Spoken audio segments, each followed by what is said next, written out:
Advanced pain clinic. నొప్పి మాయం, surgery దూరం. For appointments 9155515563.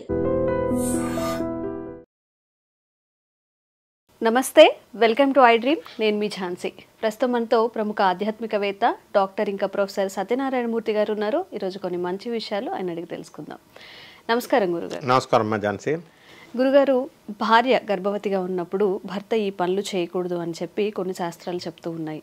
అయితే ఖచ్చితంగా భార్య గర్భవతిగా ఉన్నప్పుడు భర్త ఇలాంటి పనులు ఏవి చేయకూడదు, లేకపోతే ఆలయాలు సందర్శించకూడదు, లేకపోతే చనిపోయిన వాళ్ళ దగ్గరికి వెళ్ళకూడదు, ఇలాంటి విషయాలన్నీ కూడా మా గురించి తెలియజేశాయి. తప్పకుండా అమ్మ. ఫస్ట్ భార్య గర్భవతిగా ఉన్నప్పుడు భర్త చేయాల్సిన పనులు చెప్పాలి, చేయకూడని పనులు కాదు. భర్తకి నేను మగవాణ్ణి అన్న అహాన్ని పక్కన పెట్టేసి ఒక నిస్సహాయరాలిమే నా వంశానికి వంశాంకురాన్ని ఇస్తుంది కాబట్టి ఈ అమ్మాయిని మా మదరు కానీ మా ఆడబడుచులు కానీ అంటే వాళ్ళ సిస్టర్స్ కానీ ఏమైనా హెరాస్ చేయకుండా ఆ వాతావరణం అంతా కూడా కంజీనియల్గా హెల్దీగా ఉంచడం కోసం ఫస్ట్ అది చేసుకోవాలి. సెకండ్ థింగ్, భార్య వంట నేనే చేయాలి. చాలామంది భార్యలు పాపం 9వ నెల వచ్చేదాకా కూడా వంటలు చేసేవాళ్ళు ఉన్నారు. హెల్త్ గ్రౌండ్స్లో అది మంచిదే. హెల్త్ గ్రౌండ్స్లో ఎప్పుడైతే మనము బెడ్ రెస్ట్ లేకుండా గుడిసెల్లో ఉన్న వాళ్ళని చూడండి, ఆమె లాస్ట్ వరకు రేపు డెలివరీ అయినంత వరకు కూడా ఆమె అంట్లు తోముకుంటుంది. పని చేయడం వలన ఆమెకి ఎక్సర్సైజ్, ఈ జిమ్కి వెళ్ళాల్సిన అవసరం లేకుండా నార్మల్ డెలివరీ జరిగేది. ఎవరైతే రెస్ట్ తీసుకొని 5th మంత్ నుంచి ఏసీ రూముల్లో పడుకుంటారో వాళ్ళకి డెఫినెట్గా సిజేరియన్ అనేటటువంటిది జరిగిపోద్ది. కాబట్టి మనకి శాస్త్రం ఏం చెప్తుందంటే అందువలన వాళ్ళు ఏం చేయాలంటే వాటర్ సహాయం చేయడంలో బరువులు మోయకూడదు, ఆ తర్వాత వంట చేయడంలో చిన్న చిన్న కత్తులు కటార్లు ఇలాంటి వాటికి దూరంగా ఉండడము, మొట్టమొదటిగా ఆధ్యాత్మిక వాతావరణాన్ని ఇవ్వాలి. మన గురువులైనటువంటి నండూరు గారు, చాగంటి గారు ఇలాంటి ఉపన్యాసాలు, పాటలు, దేవుడి పాటలు ఇలాంటివి వినిపించడం వల్ల వాళ్ళు ఏమవుతారంటే ఒక ఆనందమైనటువంటి వాతావరణం వచ్చి మంచి బిడ్డ ఆధ్యాత్మికంగా పెరుగుతుంది. దీనికి ప్రహ్లాదుడే ఉదాహరణ. ప్రహ్లాదుడు చిన్నప్పటి నుంచి కూడా ఓం నమో నారాయణాయ అన్న మంత్రాన్ని నారదుడు ఉపదేశించడము, భాగవత పురాణాలన్నీ కూడా వినడం వల్ల ప్రహ్లాదుడు తల్లి హిరణ్యకశిపుడి భార్య ఆటోమేటిక్గా భక్తుడయ్యాడు. అలాగే ఎవరిని నువ్వు తీసుకున్నా కూడా పరీక్షిత్ మహారాజు, అభిమన్యుడు కూడా అంతే.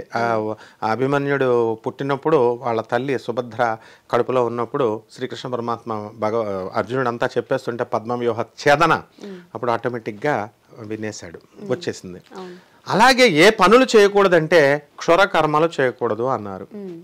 అంటే 5th మంత్ వచ్చిన తర్వాత పంచభూతాలు అంత ప్రాణం వచ్చేస్తుంది 3rd మంత్ నుంచే, అవయవాలు పర్ఫెక్ట్గా తయారైపోతాయి 5th మంత్ కల్లా.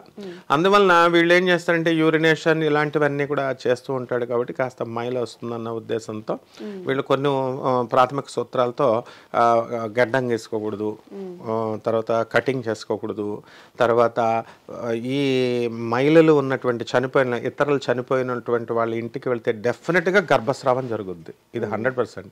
యాజ్ ఎ సైన్స్ ప్రొఫెసర్గా, యాజ్ ఎ డాక్టర్గా అయినా సరే నేను చెప్తున్నాను. ఎందుకంటే I have seen with my own eyes. 8th month ఇంకా డెలివరీకి దగ్గరగా వచ్చినప్పుడు చావు కోసం వెళ్ళిన వాళ్ళు అంటే ఆత్మలు, మన చుట్టూ ఆత్మలు తిరుగుతూ ఉంటాయి. ఇప్పుడు కూడా మిలియన్స్ ఆఫ్ ఆత్మలు ప్రతి మనిషి చుట్టూ తిరుగుతాయి. ఇన్విజిబుల్గా ఉంటాయి, విజిబుల్ అవ్వాలని రూల్ ఏం లేదు. కాబట్టి అవి ఏం చేస్తాయంటే అవి ఆటోమేటిక్గా బాడీలోకి వస్తాయి. చిన్న బాడీ కాబట్టి సబ్టిల్గా ఉంటాడు, సెన్సిటివ్గా ఉంటాడు. చిన్నపిల్లల బ్రెయిన్ చితిపేయడం చాలా ఈజీ. అందుకని ఆత్మ అనేది లోనకి వెళ్ళి ప్రవేశించినప్పుడు గర్భస్రావం అయిపోతుంది. సో ఇదొకటి ప్రాబ్లం. అందుకని వెళ్ళొద్దంటారు అపరకర్మలు జరిగే చోటకి.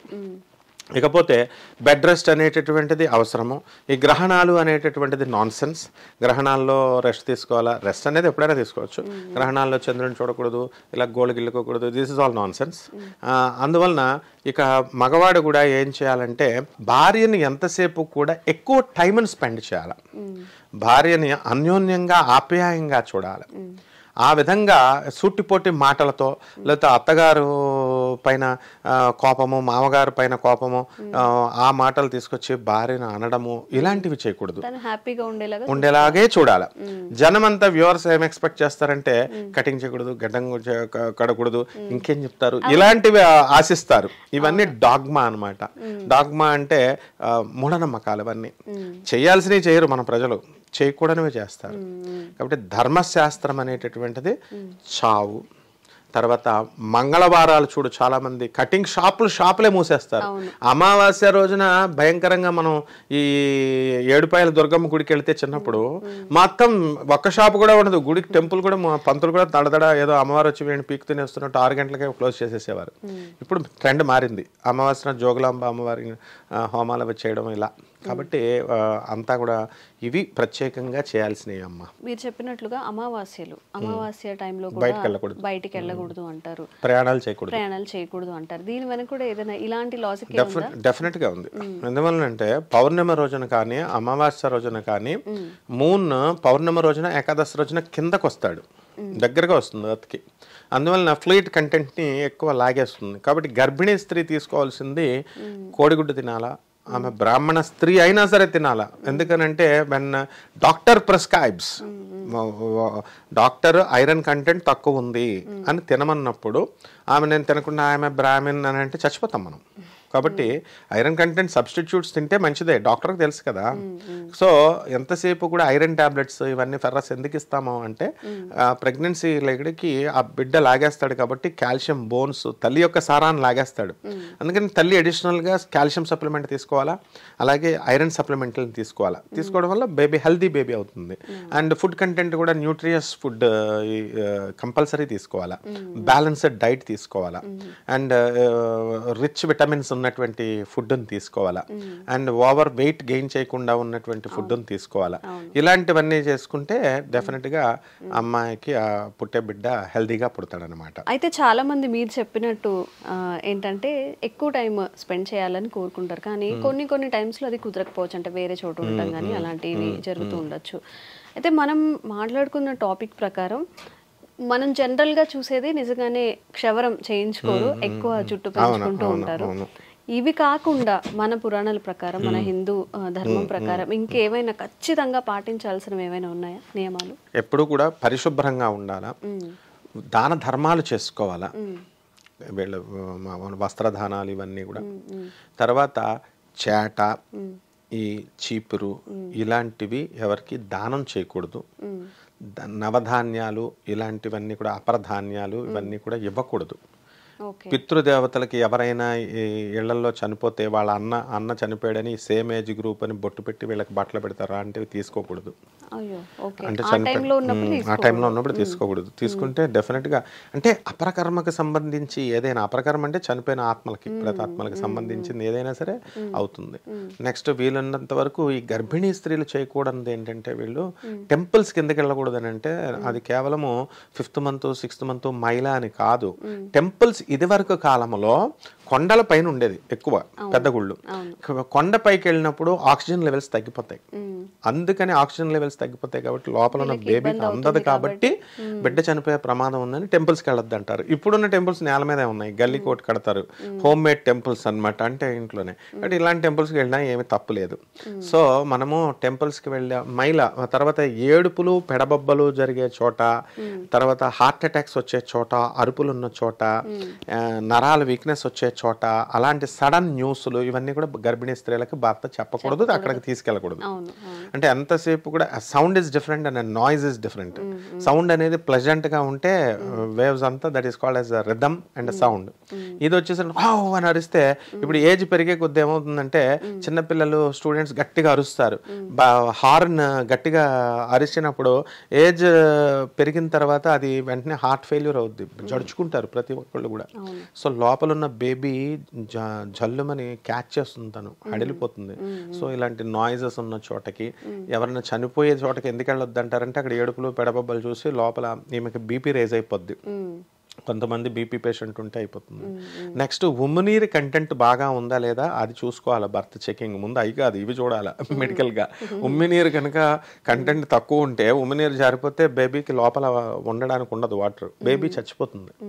కాబట్టి ఇలాంటివి బీపీ ఉందనుకోండి, ఎక్కువ బీపీ చెక్ చేయించుకోవాలి. బీపీ టాబ్లెట్స్ వాడకపోతే బేబీ ఏమవుతుందంటే ఈ లోపల సన్నగా అయిపోద్ది, ఎదుగుదల ఉండదు. సో ఇలాంటివి మనం వైద్యపరంగా చూడాలి. అంతేకాని కేవలము శాస్త్రం పేరుతో మూఢనమ్మకాలను పెంచేస్తున్నారు.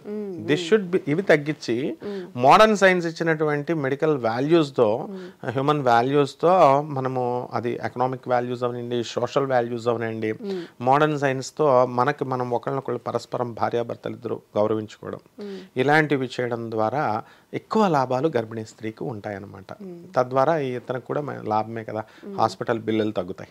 మీరు చెప్పినట్టు గురుగారు చాలా మంది ఇప్పటివరకు మారారు. ఇప్పుడు గ్రహణంలో తినద్దని కానీ, గర్భిణీ స్త్రీలు బయటికి రావద్దని, ఆ టైంలో వాళ్ళు ఇబ్బంది పడడం, ఇలాంటివి కూడా కాస్త తగ్గించారు.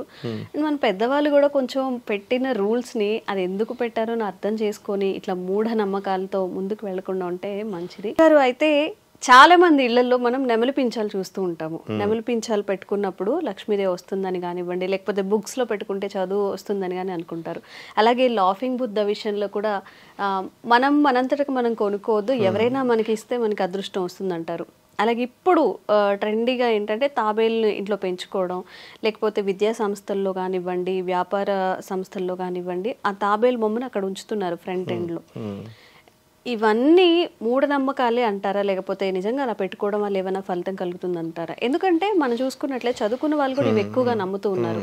ఒకరు పెట్టినప్పుడు ఏమైందంటే అది కొంచెం డెవలప్ అయినా, మంచి సక్సెస్లో ఉన్నా ఇలా పెట్టుకుంటే మనకు కూడా వస్తుందేమోనని అలా అలా అలా అదొక నమ్మకంగా బలపడిపోతుంది. కాకపోతే అది నమ్మకమా మూఢనమ్మకమా అని మీలాంటి వాళ్ళే చెప్పాలి. సో ఈరోజు ఆ మూఢనమ్మకాలన్నింటి గురించి కూడా మాకు వివరంగా తెలియజేయండి. 100% ఇవి మూఢనమ్మకాలే. నేను కూడా చిన్నప్పుడు నెమలి పించ అందులో బుక్లో పెడితే 2 పుడతాయి అనేవారు. పిల్లల్ని పెడుతుందంటే పెట్టేవాడిని, పిల్లలు ఇంకా పెట్టలేదని చూసేవాడిని. అప్పుడు మొత్తం నెమలిక కూడా దొరకదు, జస్ట్ ఒక చిన్న తుంచేసుకొని పెట్టుకొని 2 పిల్లలు పుడతాయి, 3 పిల్లలు పుడతాయని అట్లా అనుకుంటూ ఉండేవాళ్ళం. అలాగే నా చిన్నతనంలో షిర్డీ సాయినాథుడు విపరీతమైన క్రేజ్ లో ఉన్నాడు. అప్పుడు బాబాకి ఒక రొట్టె పెడితే ఇంకొక రొట్టె పుట్టింది, 2 రొట్టెలు పెడితే 4 అయినవి అనేవారు. దానికి నిజంగానే వచ్చేవి. అక్కడికి వెళ్ళి చూస్తే ఏమిట్రా ఇది అంటే టీ పౌడర్ వేసేవారు. అక్కడ వచ్చిన ఫంగస్ ఈ టీ కలిపి నెక్స్ట్ ఇంకొక బ్రెడ్ ని ఇంకొక లేయర్ తయారు చేస్తుంది అనమాట. సో ప్రతి దాని వెనక ఇలా సైంటిఫిక్ అప్రోచ్ ఉంటుంది. ఈ మధ్య కాలంలో అది మారిపోయింది. అలాగే హోమాలు చేసే చోట దేవుడు వచ్చేసాడు, ఇదిగో వినాయకుడు రూపంలో వచ్చేసింది, అమ్మవారి రూపంలో వచ్చేసింది చూడండి అంటారు. ఇదంతా నాన్ సెన్స్ అనమాట. కానీ వాళ్ళు చేయించేవాళ్ళు మన గురువులో లేకపోతే మన తెలిసిన వాళ్ళు వాళ్ళ ఇంటికి వెళ్ళామనుకో, ఇదిగో చూడండి గురుగారు, మనల్ని కూడా వాళ్ళ మూఢనమ్మకం మన చేత సర్టిఫై చేస్తారు, ఇదిగోండి చూడండి అమ్మవారు చేయ అంటారు. మనం వాళ్ళు ఏమన్నా అనుకుంటామని మనం మౌనంగా ఉంటాం. ఇలా మూఢనమ్మకాలు స్టార్ట్ అయినాయి. అంటే కొన్నిసార్లు ఆ పూజల్లో మనం బాగా లీనమైనప్పుడు కూడా ఆ పొగ ఏదైతే వస్తూ ఉంటుందో మనకి ఏమైనా అలా అనిపించొచ్చేమో కానీ అదే భావన, మొత్తానికి భావనది అమ్మవారు ఆ రూపంలో కనబడము అలా కాదు. ఇప్పుడు ప్రతిదీ మనము ఇక్కడ చూసామనుకోండి, ఏదైనా దాంట్లో మనకు అది ఓంకారంలాగా చూస్తే అది ఓంకారంలాగా వస్తుంది. యద్భావం తద్భవతి అన్నారు. ఎలా చూస్తే భావన అలా. As you so you become, ఏది సో యూ రీప్, ఏ విత్తనం వేస్తే ఆ చెట్టు వస్తుంది. As you think so you become, నువ్వు ఏమనుకుంటే అది అయిపోతావు. మనకి శ్రీకృష్ణ పరమాత్మ మొత్తం దుర్యోధనుడిని పిలిచి భీష్మాచార్యుడు అడిగాడు అని చెప్తారు, కృష్ణుడు అడిగాడు అని చెప్తారు. దుర్యోధనుడిని పిలిచి ఒక్క మంచోడిని తీసుకురారా అంటే ఎంత దొంగలే, ఒక్కడు కూడా మంచోడు లేడు అంటాడు దుర్యోధనుడు. ధర్మరాజుని పిలిచి ఒక్క మంచోడిని ఒక చెడ్డోడిని తీసుకురారా అంటే ఈయనకి అసలు చెడ్డోడే దొరకలా. నో, ప్రపంచం విశ్వమంతా మంచోడు అంటే మనం చూసే చూపును బట్టి. అలాగే ఈ యొక్క పచ్చకామెరల వాడికి లోకమంతా పచ్చగా ఉంటుంది అంటారు కదా, అలా మనం చూసేదాన్ని బట్టి ఉంటుంది. సో మనము ఏ హోమం చేసినా ఏం చేసినా దేవుడు అనేవాడు మనకు కనబడుతున్నాడు అని మనము ఇలా చూసుకుంటుంటే అక్కడ ఒక రూపం కనబడుతుంది.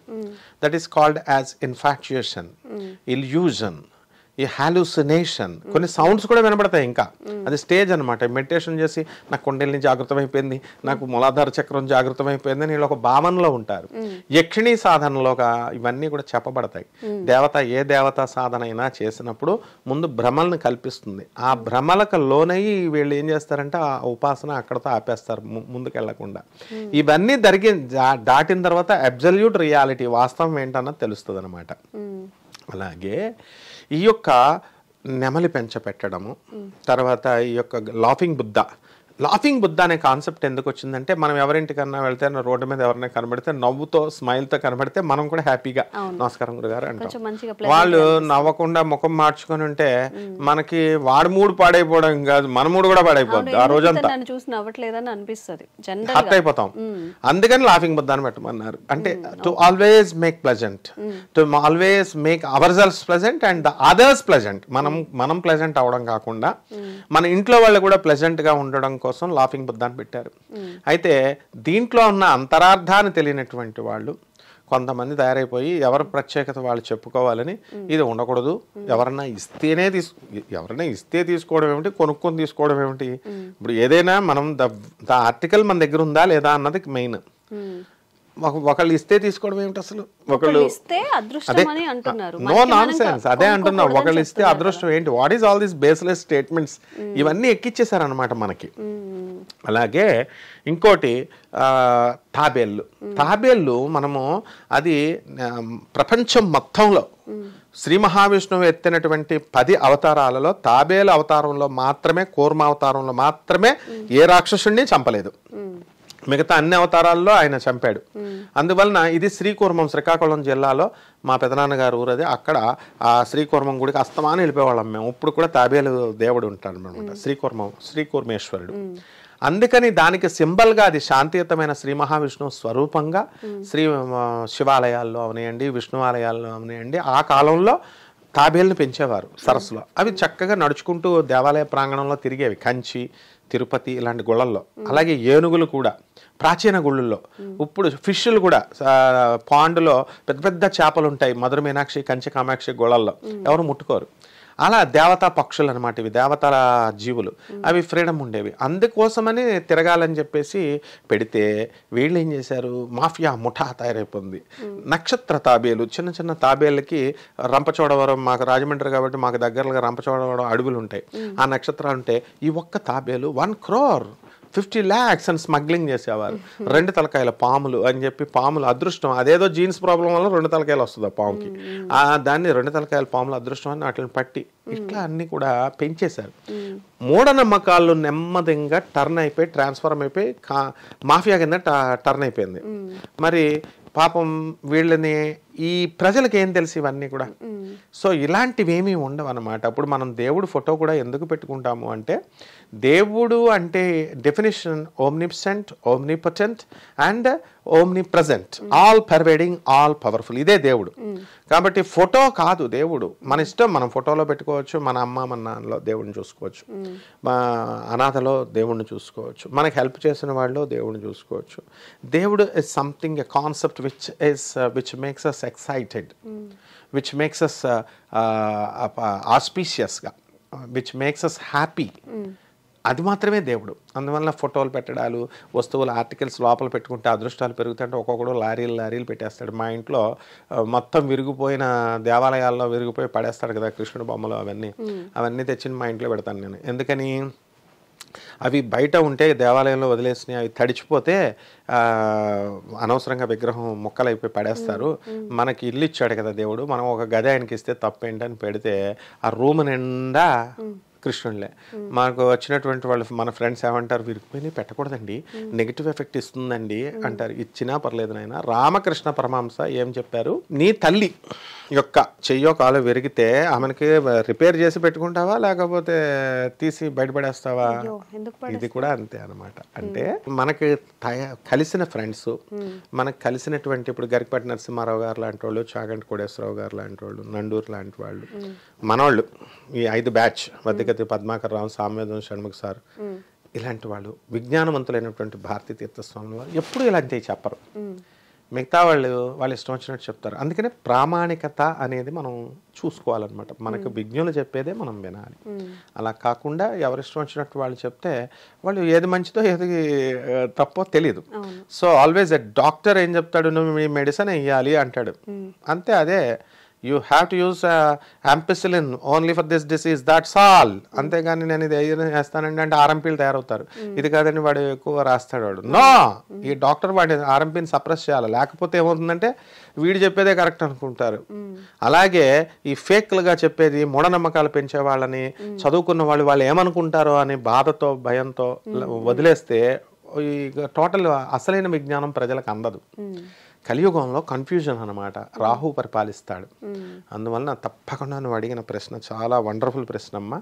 ఇవన్నీ మూఢనమ్మకాలే తప్ప మనకి ఏ విధమైనటువంటి ప్రయోజనము ఉండదు. కాకపోతే అది నమల పెంచుకోవడం వల్ల ఏమీ తప్పు లేదు కదా, పుస్తకంలో పెట్టుకోవడం వల్ల ఎవరికి హాని లేదు. నా లాఫింగ్ బుద్ధ ఇంట్లో పెట్టుకోవడం వల్ల ఏమీ లేదు.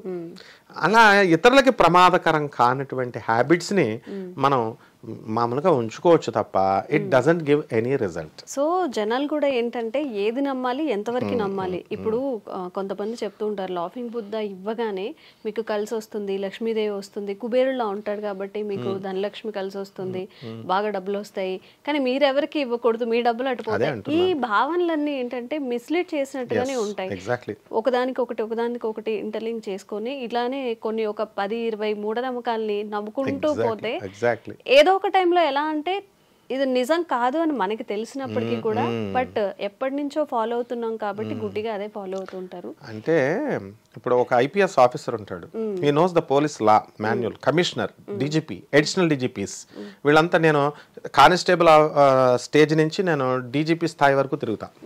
మా ఫ్రెండ్స్ వాళ్ళు ఐపీఎస్లు, అలాగే నా క్లాస్మేట్స్, అలాగే ఆనరబుల్ జడ్జెస్, సుప్రీంకోర్టు స్థాయి వరకు, డిస్ట్రిక్ట్ స్థాయి నుంచి అడ్వకేట్స్తో తిరుగుతాం మనం. అడ్వకేట్స్ జ్ఞానం వేరు, డిస్ట్రిక్ట్ జడ్జి జ్ఞానం వేరు. అక్కడి నుంచి సుప్రీంకోర్టు సైటేషన్స్ తీసుకుంటారు వీళ్ళు, అంటే డిఫర్ అయిపోతాయి. కానిస్టేబుల్కి తెలిసిన పరిజ్ఞానం వేరు, ఎస్ఐ రిఫైన్డ్గా ఉంటాడు ఆయన కంటే, ఈ ఎస్ఐ కంటే కూడా సిఐ ఎక్స్పీరియన్స్ ఉంటాడు, వాళ్ళు చాలా కూల్గా మాట్లాడతారు. అలా అక్కడి నుంచి వెళ్ళేసరికి డీసీపీ ఇంకా కూల్గా ఉంటారు వాళ్ళు, సిపి ఎందుకయ్యా గొడవలు, అనవసరంగా డబ్బుల కోసం చంపేస్తారని మా Tirumalarao sir DGP of Andhra Pradesh అనేవారు. ఎవరినైనా తీసుకెళ్తే ఈ డబ్బుల కోసం ఎందుకు ప్రాణం, అంత సాఫ్ట్గా చెప్పేవాడు. అదే మనమైతే తోలు తీసేసి ఎరగదీసేసి లోన్ వేసేసి కుమ్మేస్తాం. కాబట్టి ఇటువంటి గొప్ప వాళ్ళు చెప్పేది వినరు ఈ జనం. చదువుకున్నటువంటి వాళ్ళు పోలీస్ ఆఫీసర్స్ కానీ, డీజీపీస్ కానీ, ఆనరబుల్ జడ్జెస్, అలాగే ఈ ఆధ్యాత్మిక ఫీల్డ్లో చదువు కాదు అక్కడ, పరిణతి. నువ్వు చెప్పే ఆన్సర్స్ ని బట్టి గెస్ చేయాలి ప్రజలకు చదువుకున్న వాళ్ళు చెప్పేది వినరు. ఒక జేడి లక్ష్మీనారాయణ చెప్పేది వినరు, ఒక లోక్సత్తా జయప్రకాష్ నారాయణ చెప్పేది వినరు. మామూలు వాళ్ళు చెప్తుంటే ఇది నీకు అదృష్టం కలిసి వస్తుంది, నీకు కోట్లు వస్తుందని షార్ట్ కట్ మెథడ్లో వెళ్ళిపోతారు. ఇది ఉండకూడదని తాపీ మేస్త్రి చెప్పినా ఆయన వేస్తారు. సో ఇది మన దేశ దౌర్భాగ్యం అమ్మా. మారుతుంది గురుగారు, త్వరలోనే డెఫినెట్ గా మార్చేది మీరే. జనరేషన్ మారుతుంది కాబట్టి ఇప్పుడు అన్నిటికీ ఎందుకు ఇది చెయ్యాలి అంటే ఎందుకు అని అడుగుతున్నారు కాబట్టి డెఫినెట్ గా లాజికల్ గా వెళ్లే ఆ విఘ్నత కూడా వస్తుంది. గురుగారు అయితే ఇది కాస్త ఆచితూచి అడగాల్సిన క్వశ్చన్, ఎందుకంటే మన సమాజంలో ఎప్పటి నుంచో ఉన్న కొన్ని ఆనవాయితీలుగా అనుకోండి, లేకపోతే మూఢనమ్మకమే అనుకోండి. ఒకప్పుడు సతీ సహగమనం అనేవాడు, రాను అది పోయింది. తర్వాత కొన్ని దురాచారాలు ఉన్నాయి, అవి కూడా పోయాయి. అయితే ఇప్పుడు ఉన్నది ఏంటంటే వితంతువులు బొట్టు పెట్టుకోవచ్చా, ఇప్పుడు జనరల్గా అందరూ పెట్టుకుంటున్నారు, బట్ అది సమాజం యాక్సెప్ట్ చెయ్యట్లేదు. ఏంటి భర్త చనిపోయిన తర్వాత కూడా ఈవిడ చక్కగా గాజులు వేసుకుంటుంది, అసలు బొట్టు ఎందుకు పెట్టుకుంది అని ఆ క్వశ్చన్స్ వస్తున్నాయి. వాళ్ళు కూడా కాస్త ఇన్ఫీరియారిటీ ఫీల్ అవుతుంటారు, నేను పెట్టుకుంటే ఏమంటారు అంటే. మా బంధువుల్లో చూస్తున్నాను, బయట కూడా కొంతమంది సరే పెట్టుకుందాం ఏంటి అని ఉన్నా కానీ ఈ సొసైటీలో వాళ్ళు చేసే పనులు, వాళ్ళు చూసే చూపుల వల్ల కూడా చాలా ఇబ్బంది గురవుతూ ఉంటారు. నిజంగా మన హిందూ ధర్మశాస్త్ర ప్రకారం భర్త చనిపోయిన స్త్రీ బొట్టు పెట్టుకోకూడదా, పెట్టుకుంటే ఏమైనా దోషాలు కలుగుతాయా, ఎందుకు బొట్టు పెట్టుకోకూడదని చెప్పారు? హిందూ ధర్మశాస్త్రం దేశ కాల మాన పరిస్థితులను బట్టి మారాలి అని చెప్తుంది ఏ ధర్మశాస్త్రమైనా. అంటే ఆ కాలంలో ఉన్న పాత కాలంలో మనం ఎద్దుల బండి మీద వెళ్ళేవాళ్ళం. ధర్మశాస్త్ర ప్రకారం మరి సన్యాసి అనేటటువంటి వాడు కాలినడకనే వెళ్ళాలి. ఓకే, మహా అయితే ఎద్దుల బండి ఎక్కేవాళ్ళం మనలాంటి వాళ్ళం. టెక్నాలజీ పెరిగింది, ఎద్దుల బండి స్కూటర్లు అయినాయి, కార్లు అయినాయి, ఇప్పుడు ఫ్లైట్స్ అయినాయి. ఎందుకు ఎక్కాలి వీళ్ళు? సాధువు అనేవాడు ధర్మశాస్త్రం గురుచరిత్ర చెప్తోంది, మొత్తం అన్ని పురాణాలు చెప్తున్నాయి. సాధువు అనేటటువంటి వాడు ఉదయం నుంచి సాయంత్రం దాకా మాత్రమే ఒక ఊర్లో ఉండాలి, నెక్స్ట్ దుకాణం సర్దేసి వేరే చోటకి వెళ్ళిపోవాలి, అటాచ్మెంట్ పెరుక్కోకూడదు ఆ ఊరితో, అండ్ కాలినడకనే వెళ్ళాలి. జగద్గురు ఆది శంకరాచార్యుల వారు చేసి చూపించారు, జగద్గురువులైనటువంటి నృసింహ సరస్వతి స్వాముల వారు చేసి చూపించారు, అంటే దత్తాత్రేయుడు, మన దత్తాత్రేయుడు. మరి వీళ్ళంతా చేసి చూపించినప్పుడు వీళ్ళెందుకు ఏసీ కారుల్లో తిరుగుతారు, బెంజ్ కారుల్లో తిరుగుతారు? ఇప్పుడున్న మన స్వామీజీలంతా, నా గురువులే వాళ్ళంతా ఎందుకు తిరుగుతారు మరి? వాటికేమో ధర్మశాస్త్రం ఉండదా? మత ప్రవక్తలు చెప్పేటప్పుడు ఒక ఆడపిల్ల పాపం అబల తన భర్త చనిపోయి పాపం తాను ఎవరికి భారంగా ఉండకుండా బొట్టు పెట్టుకుంటే తప్పని వీళ్ళ నోరెత్తి చెప్పలేరా? ఎలా అంటే రాజా రామ్మోహన్ రాయ్ కృషి ఉంది దాని వెనక. బెంటిక్ అనేటటువంటి ఫారినర్ బ్రిటిషర్ కృషి ఉంది. స్త్రీని భర్తతో పాటు సహగమనం చేసేయమని చెప్తోంది మరి శాస్త్రం. ఎందుకు మారింది ఇప్పుడు? గురుచరిత్రలో క్లియర్గా ఉంటుంది. ఇదే యోగ్యమమ్మా అని చెప్పి నృసింహ సరస్వతి స్వాముల వారే చెప్తారు గురుచరిత్రలో. నేను గురుచరిత్ర పారాయణ అన్ని ఛానల్స్లో చెప్పాను కాబట్టి ఇప్పుడు గురుచరిత్ర పారాయణ బుక్ చదివితే కానీ ఆల్టర్నేటివ్ ఇస్తారు. అంటే ధర్మశాస్త్రానికి ఎప్పుడు కూడా ఆల్టర్నేటివ్ ఋషులు పెట్టారు. ఇది చెప్పకుండా వీళ్ళేంటి వితంతో వస్తే, నేను కూడా మా మామయ్యతో పాటు వెళ్ళేటప్పుడు తణుకులో ఇలాగా ఎవరైనా వితంతో వస్తే అరే ఉండరా అని మనకి ఇంటికి తీసుకెళ్ళిపోయేవాడు. మళ్ళీ మంచినీళ్ళు తాగించిన తర్వాత ఎవరు చూడకుండా తప్పని అప్పుడే చెప్పేవాడిని. అంటే ఇది మూఢనమ్మకం. అంతేకాదు సంకుచిత స్వభావాలతో ఉండేవారు. తన కొడుకు చచ్చిపోతేనేమో భార్య చచ్చిపోతే వెంటనే పెళ్లి చేస్తారు, తన కోడలు చచ్చిపోతే వయసులో ఉండగా చచ్చిపోతే తన కోడలకు పెళ్లి చేయరు. తాను జీవితాంతం ఇంట్లోనే ఉండాలని, తెల్ల చీర కట్టుకోవాలని, గుండు గీసేసి అందాన్ని తీసిపడేసే హక్కు వీళ్ళకి ఎవరిచ్చారు? కానీ ఇప్పుడు మారిందిలే. కొంతమంది మంచి ఫ్యామిలీస్ ఉన్నాయి, కోడలను పెళ్లి చేసుకోమని అత్త మామగారులు ఎంకరేజ్ చేసే వాళ్ళు ఉన్నారు. ఎవరి జీవితం వాళ్ళది, they have to lead the life కదా. అందువలన దర్జాగా మనం బ్రాడ్ మైండ్తో వాళ్ళని పెళ్లి చేసుకోమ్మా అని అనాలి. ఇప్పుడు ఈ అనవసరమైనటువంటి ఇప్పుడు ఈ లివింగ్ రిలేషన్స్ వచ్చినాయి, వాటితో పాటు కంటే చక్కగా పెళ్లి చేసుకుంటే గొడవలేదు కదా. ఇక బొట్లు పెట్టుకోవడం, బొట్టు అనేటటువంటిది స్త్రీకి చక్కగా పుట్టుకతో వచ్చింది, జన్మ హక్కు అది స్త్రీకి. అందాన్ని పెట్టేటటువంటి అపర పరమేశ్వరి కరుణామయి అయినటువంటి పార్వతీదేవి ఇచ్చింది. అందువల్లనే ఆ బొట్టు పెట్టుకోకపోవడము అనేటటువంటి దానికి ఈ పండితులు ఎవరికి ఏం తెలియదు చెప్పడానికి. నేను దశమహావిద్యల గురువుగా అష్టాదశ శక్తి పీఠాలకి అమ్మవారికి కళలు పెడతాను కాబట్టి బెజవాడ కనకదుర్గమ్మ దేవస్థానం గురువులైనటువంటి దత్తాత్రేయ శర్మ గారు వీళ్ళ దగ్గర నేను పెరిగాను కాబట్టి ఐ ఆమ్ ద అథెంటిక్. ఈ ఎగ్జాంపుల్కి ఎవరైనా సరే చెప్పమను, ఛాలెంజ్ చేస్తున్నాను, చెప్పలేరు. మన దశమహావిద్యల్లో ఒకటి ధూమావతి అమ్మవారు. ధూమావతి అమ్మవారు ఎవరంటే పార్వతీదేవి విడో రూపంలో వచ్చినటువంటి అవతారం. ధూమావతి శివుణ్ణి కూడా మింగేస్తుంది. భర్త విలువ తెలియకుండా మామూలుగా ఆకలితో వెళ్ళిపోయినప్పుడు లోన విడో రూపం వచ్చింది. ఈ అవతారం ప్రజల్లోకి రావాలి అని చెప్పి శ్రీ మహావిష్ణువు కావాలని శివుణ్ణి ఆపి భోజనం మిగల్చకుండా అదొక స్టోరీ మనం చెప్పుకుందాం తర్వాత. ఈ ధూమావతి అమ్మవారి అవతారాన్ని రప్పించాడు. ఈ ధూమావతి అమ్మవారిని పూజ చేసినప్పుడు జగద్గురు అయినటువంటి ఆది శంకరాచార్యుల వారు చెప్పిన పద్ధతిలో దక్షిణాచారంలో తాంత్రిక పద్ధతుల్లో అయినా ఏ పూజ అయినా సరే కుంకుమ లేకుండా పూజ చేయరుగా. మరి విడోకి ఎందుకు వేస్తున్నారు వీళ్ళు? కుంకుమ, పసుపు ఇస్తున్నాం, కుంకుమ ఇస్తున్నాం, ఫలాలు ఇస్తున్నాం. ఎంతవరకు వారాహి పూజ చేయకూడదు నండూరు శ్రీనివాస్ గారు చెప్పారు చేసేయమని, ఉగ్రదేవతలు చేయకూడదని ఆయన మీద దుమ్మిపోయడం తప్ప వీళ్ళంతా అసలు ఒక్కడికి కూడా కంటెంట్ రాదు. ఇప్పుడు ధూమావతి అమ్మవారి ప్రొసీజర్ నేను చెప్పిన కంటెంట్ వరల్డ్ చరిత్రలో ఎవరైనా సరే కుంకుమతో పసుపుతో చేస్తారా చేయరా కూడా వాళ్ళకి తెలియదు. రాత్రి చేయకూడదు, వారాహి అమ్మవారిని స్మరణే చేయకూడదట. మాకు ఇంకో బ్రదర్ ఉన్నాడు, మా గురువు గారి మీద అసూయపడే బ్రదర్. నామస్మరణ చేయడానికి ఏముంది, వారాహి అని నామస్మరణ చేయడానికి రాత్రులే చేయాలి. ఒక లైన్ చెప్తున్నాడు, ఇప్పుడు నేను చెప్తున్నాను అతనికి, అశ్వమేధాధికం పుణ్యం సంప్రాప్నోతి నశంశయ. ఇటువంటి సాక్షాత్తు ఈ యొక్క దశమహావిద్యల యొక్క అమ్మవారి యొక్క పరంపర పూజ చేసినప్పుడు నామస్మరణ చేస్తే అశ్వమేధాధికం చేసినంత పుణ్యఫలం వస్తుందని చెప్తున్నారు. కాబట్టి ఒక స్త్రీని ఎప్పుడు కూడా బొట్టు పెట్టుకోవచ్చు. అంతేకాదు సతీ సహగమనాన్ని ఎలాగైతే పోవడానికి కొన్ని వందల సంవత్సరాలు పట్టిందో మళ్ళీ ఈ విడో కూడా రీమ్యారేజ్ అనేటటువంటిది మా గురువు గారు ప్రభాత్ రంజన్ సర్కార్ గారు ఇచ్చారు. ఇక్కడ మనము శ్రీకృష్ణుడు ఇచ్చింది, ఆయనే శ్రీకృష్ణుడు, ఆయనే పరమేశ్వరుడు. ఇప్పుడు ఉన్నటువంటి స్వామీజీలు ఎవరైనా సరే అంటే ఒక దయానంద సరస్వతి, ఒక పరమహంస యోగానందజీ, ఇలాగా వాళ్ళని మనం తీసుకున్నప్పుడు రీమ్యారేజ్ అనేటటువంటిది ఉంది. ఇంకా నువ్వు కేవలం బొట్టు అడుగుతున్నావు, పెళ్ళే చేయొచ్చు, ఇంట్లో వాళ్ళు చెయ్యాలి, ఆ స్త్రీకి సర్వ భద్రత కల్పించాలి, ఇది ధర్మశాస్త్రం చెప్పేది. అంతేగాని బొట్టెట్టుకోకూడదు, నేను మాత్రం ట్రిమ్ కదా ఎరవుతా, నేను మాత్రం బాగా చేసుకుంటా, మీరు చేయకూడదు, ఇది చాలా తప్పు అన్నమాట. సంకుచిత భావాలతో ఉన్నటువంటి. అంటే ఏంటి సమాజంలో ఆడవాళ్ల పట్ల ఉన్న చిన్న చూపు అంటారా? ఇప్పుడు మీరు చెప్పినట్లుగానే భార్య చనిపోయినప్పుడు భర్త వెంటనే పెళ్లి చేసుకుంటున్నాడు, within 6 months or 1 month లో చేసుకుంటున్నాడు. కానీ అదే అమ్మాయి విషయంలో వస్తే చూసావా అప్పుడే పెళ్లి చేసుకుందనే మాటలు వస్తుంటాయి, అలాగే సమ్ ఏదో ఒకటి అంటూ ఉంటారు. ఇప్పుడు మరి ఎందుకు ఇంత డిఫరెన్స్ ఎందుకు వచ్చింది? ఓన్లీ ఆడవారు అని మాత్రమేనా? ఎగ్జాక్ట్లీ, నోరు లేని వాళ్ళు పాపం. కొంతమంది ఆడవాళ్ళు హుషారుగా ఉన్నాళ్ళు, వాళ్ళు చక్కగా భర్త చచ్చిపోయిన వెంటనే, భర్త కరోనాలో చచ్చిపోయిన వెంటనే వాళ్ళ భర్త ఫ్రెండ్నో లేకపోతే వేరే మ్యాచ్ కుదుర్చేసుకున్నారు. అలా చేసుకునే వాళ్ళు ఉన్నారు. నాకు ఒక శిష్యురాలు ఉంది, వాడిని ఎవరిని వరుణిగా చూసుకుందంటే దొంగోడి వరుణిగా చూసుకుందంట. ఏంటమ్మా దొంగోడు ఎందుకమ్మా అంటే, పోలీసు వాళ్ళు అడిగినా సరే ఎస్ నేను వాడిని చేసుకుంటానంది. అలా ఉండాలి గట్స్. అంటే దొంగోడిని చేసుకోమని కాదు అక్కడ అర్థం. ఆ అమ్మాయి స్టెప్ వేసింది. చాలా మందిని చూశాను, నేను కూడా ఆశ్చర్యపోయాను.